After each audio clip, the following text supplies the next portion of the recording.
Un animal de compagnie, en moyenne, ça va vous coûter 92 € parce que c'est un membre de la famille. D'ailleurs, on ne dit plus propriétaire, on dit parent d'un animal de compagnie. Alors, si c'est un membre de la famille, à Noël, il lui faut un cadeau. Alors, au choix, j'ai trouvé vêtements, coussins, colliers, pyjamas, chaussures. Et voilà comment ce marché des animaux de compagnie ne cesse de croître. Plus 3% encore l'an dernier, à 6,6 milliards. 80% des dépenses pour l'animal de compagnie, c'est de la nourriture. Et derrière, on trouve deux géants qu'on connaît très bien, qui se partagent le marché. Vous avez le géant suisse Nestlé.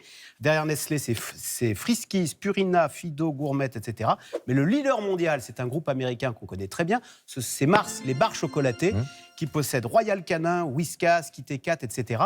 Et alors, ces spécialistes de l'alimentation, comme pour les humains, ils constatent, parce qu'on s'occupe tellement bien de nos chats et de nos chiens, qui vieillissent, un tiers sont des seniors. Donc, il y a des croquettes pour seniors, vous avez des croquettes bio, vous avez même des croquettes véganes, sans viande. Alors, autre secteur qui fait son apparition, celui des assurances. Aller chez le vétérinaire, ça coûte de plus en plus cher, sauf qu'il n'y a pas de sécurité sociale, enfin, pas encore, pour les animaux. Donc, les assureurs privés s'y sont mis, tous, ils proposent des formules. C'est tellement devenu un membre de la famille. Vous avez des entreprises qui proposent, quand votre animal est malade, non pas un congé enfant malade, mais un congé animal malade, pour amener votre chat ou votre chien chez le véto. Axel, on va finir sur ces images de spa. Oui, alors c'est peut-être qu'on va un tout petit peu loin dans l'humanisation des animaux en projetant nos pratiques de bien-être. J'ai trouvé effectivement cette baignoire spa pour chien, près de 2 000 € tout de même. Pas sûr que le chien apprécie de passer à la douche.